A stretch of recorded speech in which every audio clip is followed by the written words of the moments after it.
What's poppin', investors? It's your Savvy Investor Dex here, back with another banger. And in this video, we're gonna talk about the top 4 reasons I think people crash and burn, and or the top 4 pitfalls that you run into in the excess funds business. Let go.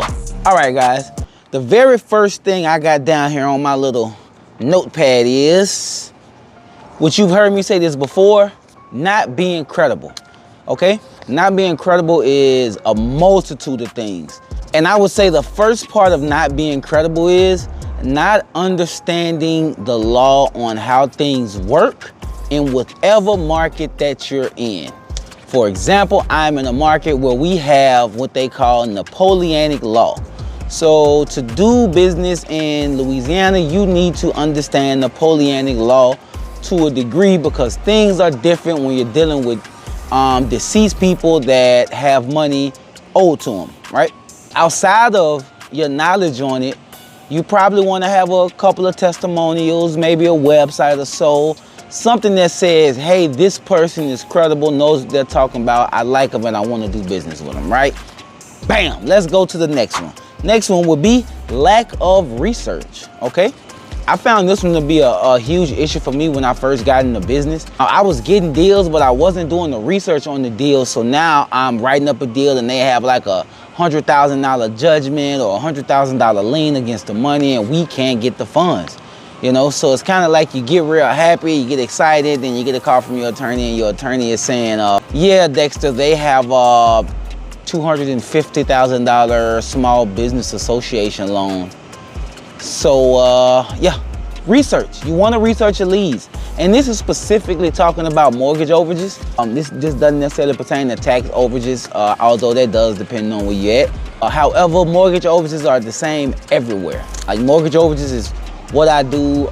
They're probably the most difficult ones. I've never delved into bankruptcy overages to really know about that field, but in regards to state funds, tax overages, and mortgage overages are definitely going to be a bit more difficult and come with a lot more research, right? And speaking of attorneys, next one is not using attorneys.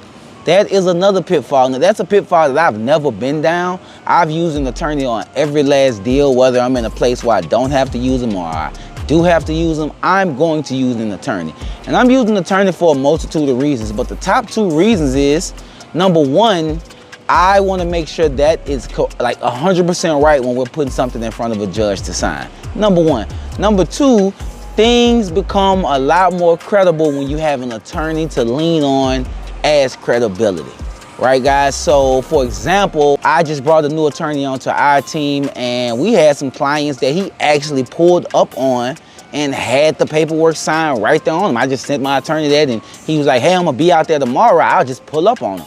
That's like a really huge value add from an attorney, number 1.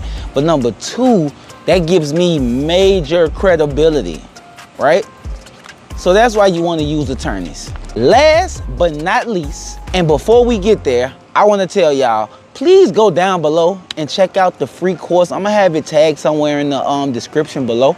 Please go check out the free course. I'm not saying I got the best course out there, but I do have a course that will definitely get you started, and I do think it is one of the best courses out there, simply because it teaches you an organic way to get leads, no matter the size of your town, no matter the size of your city, no matter the size of where you're at. As long as you're in America, it teaches you how to get leads right there in your backyard. And all of this stuff is 100% free.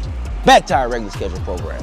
The last thing that you want to make sure you're not going down this road of pitfalls to is your lead source, okay? Again, we're talking about mortgage overages. So your lead source is gonna steadily filter itself, okay? And if you're working somewhere where you have redemption periods and you only have 3 years to claim the money, 5 years to claim the money, 9 months to claim the money, that's a whole nother hurdle in regards to your lead source. So you need to be working with a reputable company or a reputable VA that's familiar with this business that will cost you these lists anywhere from $100, $200, $400. Just depends on how many lists you're getting, right? And how often you're getting these lists. My course, once again, will teach you how to build your own list no matter where you're at. But either way it goes, you're gonna have to find a solid lead source, okay? So those are like the top 4 things that I ran into, the top 4 hurdles that I ran into when I first got in this business. If you guys find any any value in this video, shoot me a like, maybe a sub, tell a friend, go to the course, and if you like it, let's partner. I appreciate y'all for checking it out. It's your Savvy Investor Dex. I'm out.